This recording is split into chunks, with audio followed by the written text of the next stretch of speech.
નમસ્કાર. ચાલો આજે આપણે એ અદૃશ્ય શક્તિઓ વિશે જાણીએ જે આપણી દુનિયાને સતત આકાર આપી રહી છે. હા, આપણે વાત કરી રહ્યા છીએ રાસાયણિક પરિવર્તનોની. એકદમ રસપ્રદ દુનિયા છે આ. તો આ સમજવા માટે કોઈ લેબમાં જવાની જરૂર નથી. શરૂઆત આપણે આપણી આજુબાજુની દુનિયાથી જ કરીએ. ક્યારેય વિચાર્યું છે કે આપણી આસપાસ શું બદલાઈ રહ્યું છે? રાસાયણિક પ્રક્રિયાઓને સમજવા માટે પહેલાં તો એ જોવું પડે કે આપણી આસપાસ બધું જ સતત બદલાતું રહે છે, ભલે આપણે એના પર ધ્યાન આપીએ કે ના આપીએ. અરે, આ ફેરફારો તો આપણા પોતાના શરીરની અંદર પણ થઈ રહ્યા છે. દાખલા તરીકે ખોરાકનું પાચન. એ જ રીતે આ ફેરફારો આપણી દુનિયાને ચલાવી રહ્યા છે, એને શક્તિ આપી રહ્યા છે. જેમ કે ગાડીમાં બળતણનું દહન. અને કેટલાક ફેરફારો તો એટલા ધીમા હોય છે કે આપણું ધ્યાન પણ નથી જતું, જેમ કે લોખંડ પર કાટ લાગવો. આ બધું જ રાસાયણિક પ્રક્રિયાઓનું ઉદાહરણ છે. તો સવાલ એ છે કે આ બધા ફેરફારો પાછળ એકદમ નાનામાં નાના સ્તરે શું થઈ રહ્યું છે? ચાલો થોડું ઝૂમ ઇન કરીએ અને પરમાણુઓના આ અદ્ભુત ડાન્સને નજીકથી જોઈએ. તો જુઓ, કોઈપણ રાસાયણિક પ્રક્રિયા એટલે મૂળભૂત રીતે એક પરિવર્તન. એમાં શું થાય કે જે પદાર્થોથી શરૂઆત થાય, જેને આપણે પ્રક્રિયકો કહીએ છીએ, એમાંથી કંઈક સાવ નવું જ બને છે, જેને નિપજો કહેવાય છે. તો આખી ગેમ છે શેની? બસ પરમાણુઓની ગોઠવણીની. જૂના બંધ તૂટે છે અને નવા બંધ બને છે. એવું સમજો કે જાણે પરમાણુઓ ડાન્સ કરી રહ્યા હોય.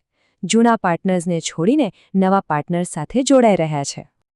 ઓકે, તો હવે આપણને બેઝિક આઈડિયા તો આવી ગયો. તો ચાલો આ પરમાણુઓના ડાન્સની 5 મુખ્ય કોરિયોગ્રાફી એટલે કે 5 અલગ અલગ પ્રકારની પ્રક્રિયાઓ જોઈએ. પહેલો પ્રકાર છે સંયોગીકરણ પ્રક્રિયા. નામ પ્રમાણે જ આમાં 2 કે તેથી વધુ વસ્તુઓ એકબીજા સાથે જોડાઈ જાય છે અને એક જ નવી વસ્તુ બનાવે છે. એકદમ સિમ્પલ. આનું એકદમ સીધું ઉદાહરણ છે કાર્બન અને ઓક્સિજન. આ બંને જોડાય છે અને શું બને છે? Carbon dioxide. 2 અલગ વસ્તુઓ જોડાઈને એક તદ્દન નવી વસ્તુ બની ગઈ. હવે આવે છે એનાથી બિલકુલ ઉલટું, વિઘટન પ્રક્રિયા. આમાં એક મોટો પદાર્થ તૂટીને 2 કે તેથી વધુ નાના સરળ પદાર્થોમાં વહેંચાઈ જાય છે. ઉદાહરણ તરીકે કેલ્શિયમ કાર્બોનેટ. જ્યારે એને ગરમી આપવામાં આવે ને ત્યારે એ તૂટી જાય છે અને એમાંથી બને છે કેલ્શિયમ ઓક્સાઇડ અને કાર્બન ડાયોક્સાઇડ. એકમાંથી 2 નવા પદાર્થો. ત્રીજો પ્રકાર છે વિસ્થાપન પ્રક્રિયા. આ થોડી કોમ્પિટિશન જેવી છે. આમાં શું થાય કે એક વધુ સક્રિય તત્વ આવે અને કોઈ સંયોજનમાંથી ઓછા સક્રિય તત્વને ધક્કો મારીને બહાર કાઢી નાખે અને પોતે એની જગ્યા લઈ લે.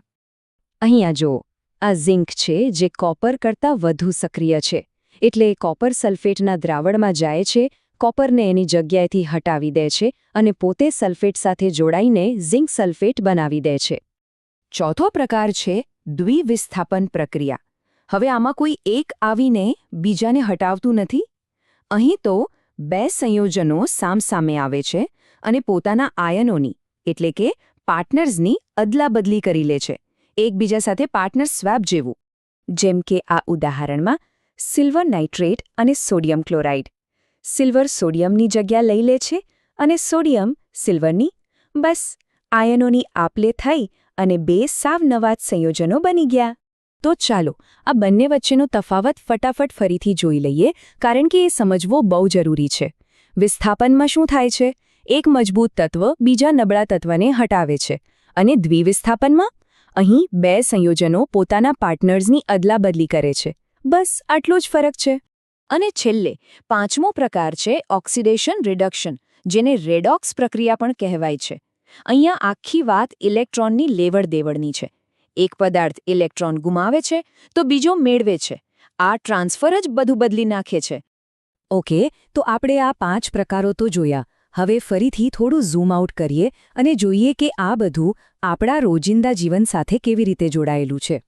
આપણે જે ખોરાક ખાઈએ છીએ એના પાચનથી લઈને ગાડી ચલાવવા માટે જે બળતણ વપરાય છે એના દહન સુધી, અરે જે દવાઓ આપણને બીમારીમાંથી બચાવે છે એના ઉત્પાદન સુધી, બધે જ આ રાસાયણિક પ્રક્રિયાઓ કામ કરી રહી છે. એ આપણા જીવનનો પાયો છે. તો આનો મતલબ શું થયો? મતલબ એ કે રસાયણશાસ્ત્ર કોઈ પુસ્તક કે લેબની વસ્તુ નથી. એ તો આપણી આસપાસ દર ક્ષણે બનતી એક જીવંત વાર્તા છે. હવે સવાલ એ છે કે આજે આપણે આપણી આસપાસ થતી કઈ રાસાયણિક પ્રક્રિયા પર ધ્યાન આપ્યું?